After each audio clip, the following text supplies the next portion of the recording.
19-year-old Michael Ho was nearing the end of a grueling 10-day deployment in Tamborong, Brunei. As a National Serviceman attached to the 2nd Infantry Battalion, he was hundreds of miles from home, deep into a routine jungle training exercise. To Michael, the forests back in Singapore felt like a garden. Here, the geography was hostile and impenetrable, with a canopy thick enough to trap the mist and completely swallow the sky. Moving through this terrain requires a pairing and constant physical exertion. Every inch of forward progress must be hacked out of the deep undergrowth, turning a standard march into an exhausting struggle for inches. By the final night of the exercise, the physical toll had set in. The unit was dead on its feet, yet morale remained high.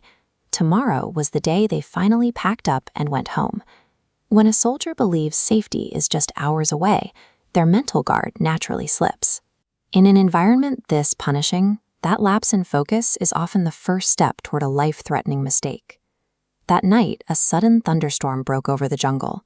The rain came down with such intensity that it erased the trails and drowned out the sounds of the camp.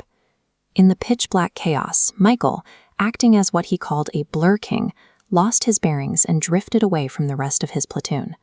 Driven by rising panic, he pulled out his compass and began hacking blindly through the brush, trying to reach his unit's next checkpoint before the storm worsened.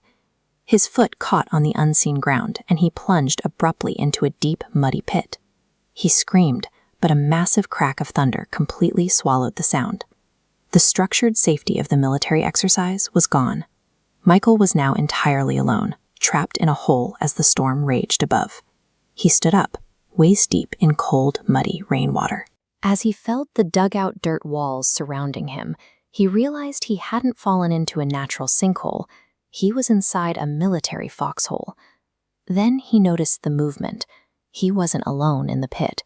Another figure was hunched in the dark, sheltering beneath a ground sheet pulled over his head. A tiny, glowing red dot pierced the blackness. The stranger was smoking. A gruff voice cut through the sound of the rain. "Cigarette?" Michael shook his head, declining the offer. The stranger brought the cigarette back to his mouth and took a deep puff, the red cherry flaring bright enough to light up his features. The brief flash of light revealed an emaciated face. Sallow, sickly skin was stretched tight over protruding, hollowed-out skull bones. Any relief Michael felt at finding a fellow soldier instantly vanished. His fear of the storm was replaced by a deep, creeping dread of the person sitting next to him. Desperate to normalize the situation, Michael fell back on standard military small talk. He asked the stranger which unit he belonged to. The answer was curt: 41st Armor and Support. Michael looked closer. The man wore an old, faded No. 4 uniform, phased out of service years earlier. When asked about the vintage gear, the man just shrugged, calling himself a Lao Chow, an old bird who'd been around for a long time. Michael explained he was lost and asked if the 41st would be passing by soon. The stranger let out a low, unsettling laugh. "Oh no," he replied. "My unit will not be passing by. They left me here to die a long, long time ago." The archaic uniform and the skeletal face finally aligned into one impossible conclusion. Michael was sharing a grave with a soldier who had vanished into history. Panic overrode Michael's logic. He chose the raging storm over the hole, stammering that he needed to find his company because he was going home the next day.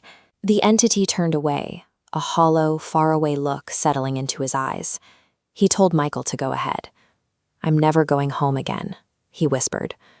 In a blind panic, Michael scrambled out of the muddy pit and clawed his way through the brush for hours. At dawn, he miraculously stumbled back into his company's camp. Michael eventually returned to the modern world, boarding a flight back to the safety of Singapore. But the figure in the foxhole remained behind, forever separated from the life Michael resumed. Michael would later try to find records of the soldier, but found nothing. The man in the pit exists only as an echo, a reminder of the young men who go into the thick brush for training, and, for reasons lost to time, never make it back to the home they spoke of.